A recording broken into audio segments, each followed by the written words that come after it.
ಶ್ರೀ ಗಣಪತಿ ಶಾರದಾ ಗುರುಭ್ಯೋ ನಮಃ. ಶ್ರೋತೃಗಳಿಗೆ ಅವಧೂತ ಗೀತೆಯ 4ನೇ ಅಧ್ಯಾಯದ ಶ್ಲೋಕ ಗಾಯನಕ್ಕೆ ಸ್ವಾಗತ.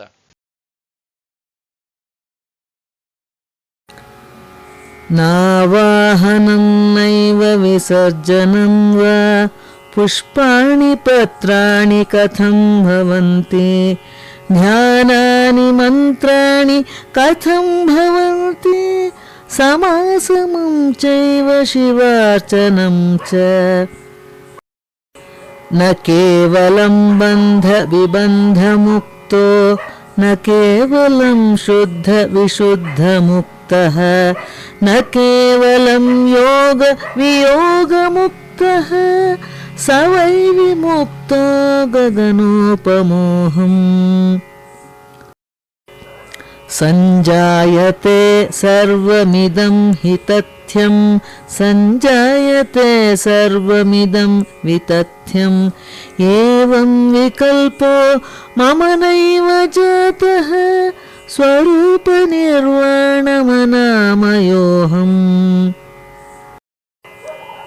ನ ಸಾಂಜನಂ ನೈವ ನಿರಂಜನಂ ವಾ ನ ಚಾಂತರಂ ವಾಪಿ ನಿರಂತರಂ ವಾ ಅಂತರ್ವಿಭಿನ್ನಂ ನಹಿ ಮೇ ವಿಭಾತಿ ಸ್ವರೂಪ ನಿರ್ವಾಣಮನಾಮಯೋಹಂ.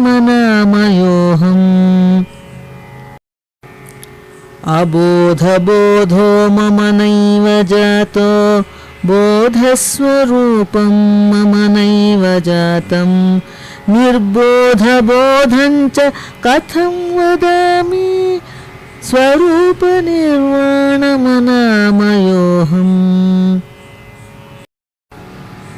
ನ ಧರ್ಮಯುಕ್ತೋ ನ ಚ ಪಾಪಯುಕ್ತೋ ನ ಬಂಧಯುಕ್ತೋ ನ ಚ ಮೋಕ್ಷಯುಕ್ತಃ ಯುಕ್ತಂ ತ್ವಯುಕ್ತಂ ನ ಚ ಮೇ ವಿಭಾತಿ ಸ್ವರೂಪ ನಿರ್ವಾಣಮನಾಮಯೋಹಂ. ಪರಾಪರಂ ವಾ ನ ಚ ಮೇ ಕದಾಚಿತ್ ಮಧ್ಯಸ್ಥಭಾವೋ ಹಿ ನ ಚಾರಿಮಿತ್ರಂ ಹಿತಾಹಿತಂ ಚಾಪಿ ಕಥಂ ವದಾಮಿ ಸ್ವರೂಪ ನಿರ್ವಾಣಮನಾಮಯೋಹಂ. ನೋಪಾಸಕೋ ನೈವಮುಪಾಸ್ಯ ರೂಪಂ ನ ಚೋಪದೇಶೋ ನ ಚ ಮೇ ಕ್ರಿಯಾ ಚ ಸಂವಿತ್ ಸ್ವರೂಪಂ ಚ ಕಥಂ ವದಾಮಿ ಸ್ವರೂಪ ನಿರ್ವಾಣಮನಾಮಯೋಹಂ.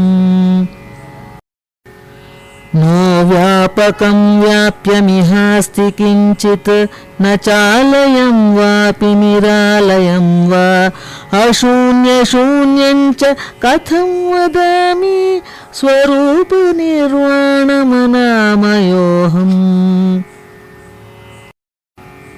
ನ ಗ್ರಾಹಕೋ ಗ್ರಾಹ್ಯಕಮೇವ ಕಿಂಚಿತ್ ನ ಕಾರಣಂ ವಾ ಮಮ ನೈವ ಕಾರ್ಯಂ ಅಚಿಂತ್ಯ ಚಿಂತ್ಯಂ ಚ ಕಥಂ ವದಾಮಿ ಸ್ವರೂಪ ನಿರ್ಮಾಣಮನಾಮಯೋಹಂ.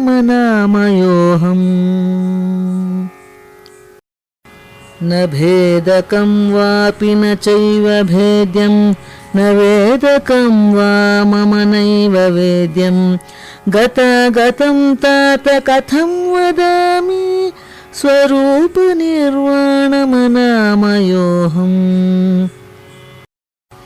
ನ ಚಾಸ್ತಿ ದೇಹೋ ನ ಚ ಮೇ ವಿದೇಹೋ ಬುದ್ಧಿರ್ಮನೋ ಮೇ ನ ಹಿ ಚೇಂದ್ರಿಯಾಣಿ ರಾಗೋ ವಿರಾಗಶ್ಚ ಕಥಂ ವದಾಮಿ ಸ್ವರೂಪ ನಿರ್ವಾಣಮನಾಮಯೋಹಂ.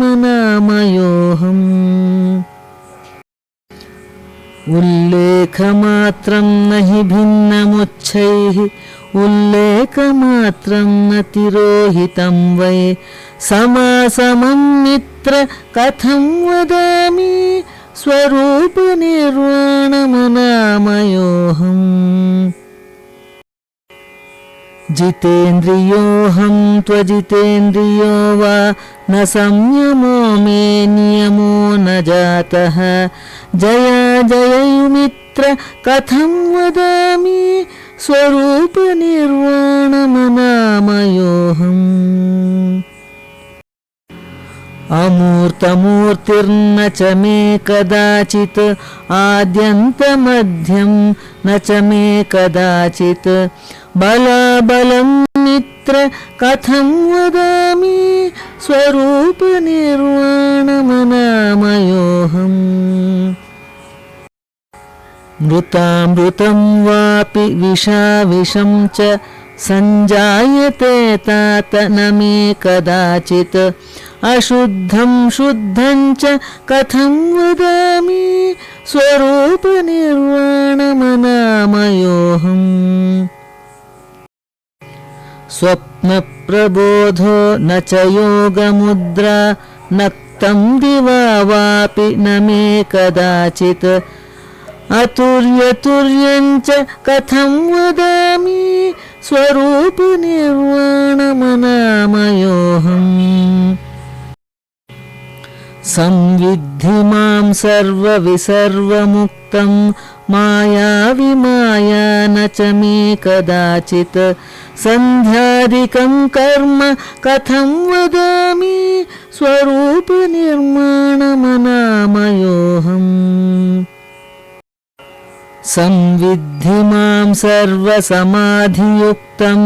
संविद्धि मां लक्ष्यविलक्ष्यमुक्तं योगं वियोगं च कथं वदामि स्वरूपनिर्वाणमनामयोऽहम्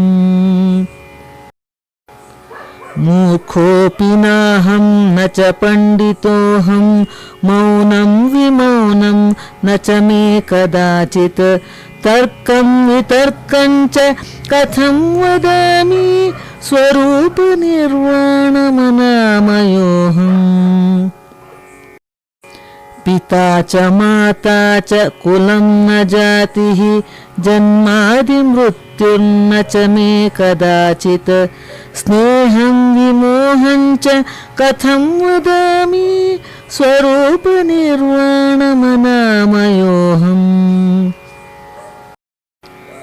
अस्तं गतो नैव सदोदितोऽहं तेजो वितेजो न च मे कदाचित् सन्ध्यादिकं कर्म कथं वदामि स्वरूपनिर्वाणमनामयोऽहम्